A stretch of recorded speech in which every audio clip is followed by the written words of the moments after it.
Apakah dengan memamerkan dan memelihara hewan secara pribadi akan mengancam konservasi? Kita tergabung dengan Kabiro Humas KLHK, Nunu Anugrah. Selamat pagi, Mas Nunu. Terima kasih sudah bergabung bersama kami. Kalau melihat tayangan tadi ya, sepertinya memang makin marak nih warga dan individu yang memelihara hewan eksotik, bahkan langka dan dilindungi dengan alasan mereka mampu, mereka bisa memelihara, dan dengan tujuan untuk melindungi mereka juga ya, binatang-binatang seperti harimau, bahkan serigala dan hewan eksotik lainnya. Apakah secara undang-undang diperkenankan seperti itu, Mas? Selamat pagi Mas dan selamat pagi para pemirsa. Ini konteksnya saya akan bicara mengenai regulasi. Karena memang bicara konservasi sumber daya alam itu telah diatur dengan Undang-Undang Nomor 5. Jadi ada 3 pilar yang diatur. Yang pertama perlindungan sistem penanggulangan, yang kedua pengawetan jenis, dan ketiga pemanfaatan secara lestari. Nah, di konteks pemanfaatan secara lestari, khususnya pada objek tumbuhan liar, maka ada 3 hal yang perlu diperhatikan.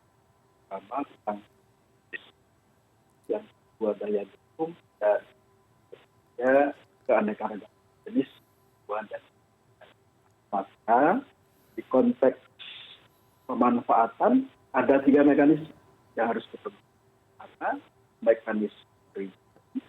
Yang kedua ada mekanisme pengatur kuota atau batas maksimal bahan jenis. Kemudian yang ketiga ada mekanisme penanggulangan peredaran.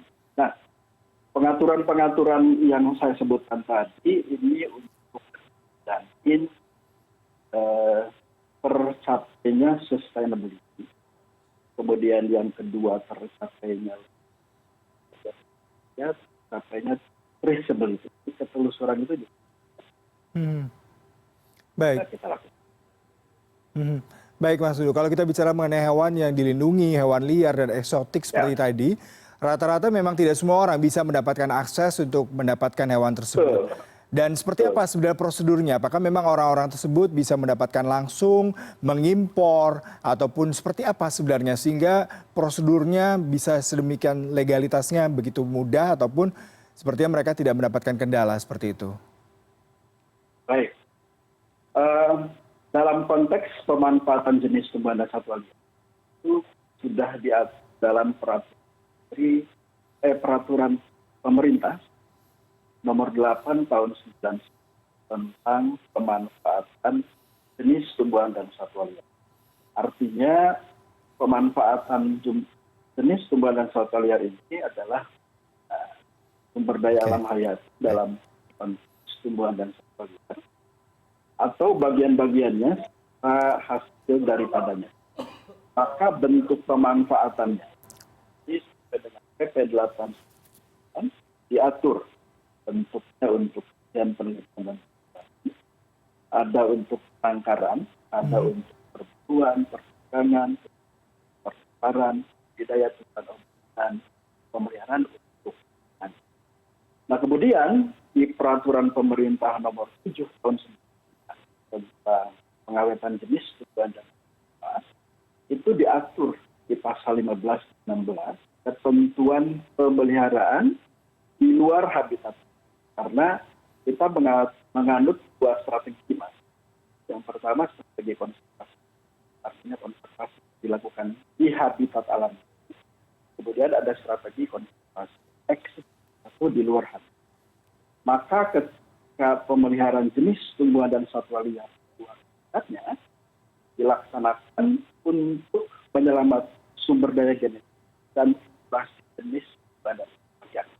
Oleh karena tujuan itu, maka pemeliharaan jenis di luar habitatnya wajib satu, memenuhi standar kesehatan. Yang kedua, menyediakan tempat yang luas, aman dan nyaman. Kemudian yang ketiga, mempunyai tenaga ahli medis. Saya kira itu 3 persyaratan mendasar ketika pemeliharaan jenis tumbuhan dan satwa liar akan dilakukan di luar habitat.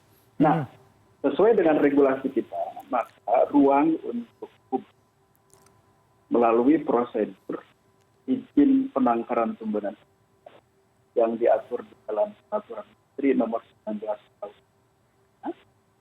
Kemudian ada juga izin lembaga konservasi yang diatur dalam Peraturan Nomor 22 Tahun 2019. Sehingga publik bisa melakukan pemeliharaan dengan dua konteks izin tadi. Pemeliharaan penangkaran dan izin lembaga konservasi. Ya.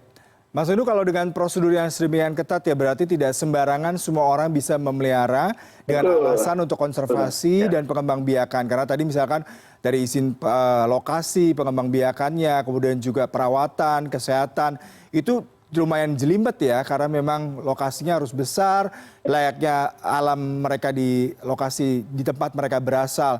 Tetapi kalau saya melihat beberapa yang beredar di sosial media, beberapa binatang itu seperti halnya hidup layaknya hewan yang kita pelihara seperti binatang peliharaan.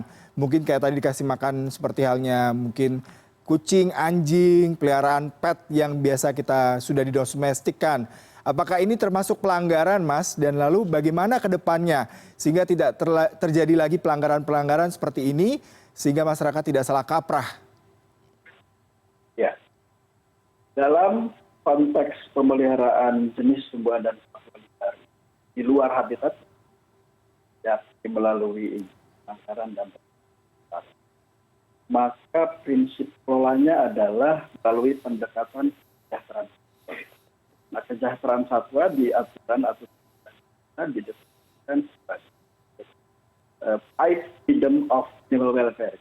Jadi, five freedom itu bebas dari rasa lapar haus, bebas tidak dari rasa tidak nyaman, bebas dari rasa sakit, bebas dari stres, dan bebas untuk melakukan perilaku atau behavior secara alam. Nah, pendekatan-pendekatan kesejahteraan satwa ini saya kira yang harap secara oleh pemerintah melihat tumbuhan dan satwa liar eksis atau di luar. Sehingga apa tadi yang disampaikan misalnya ada perlakuan pemberian makan yang tidak sesuai atau tidak naluri alamnya, kira itu tidak benar. Baik, terima kasih untuk perbincangan pagi hari ini. Kabiro Humas KLHK Nunu Anugrah, terima kasih Mas untuk perbincangannya. Semoga bisa memberikan edukasi terhadap masyarakat yang masih memelihara hewan eksotik, hewan dilindungi agar mereka mempertimbangkan tadi ya tidak hanya sekedar keinginan mereka untuk memelihara dari segi kemampuan finansial, tapi juga bagaimana hewan-hewan tersebut memiliki hak untuk tetap hidup layaknya di alam bebas mereka dengan mempertimbangkan lokasi pemeliharaan, kesehatan, dan juga kebahagiaan individu daripada hewan-hewan tersebut. Selamat pagi dan sehat selalu, Mas. Pagi, Mas.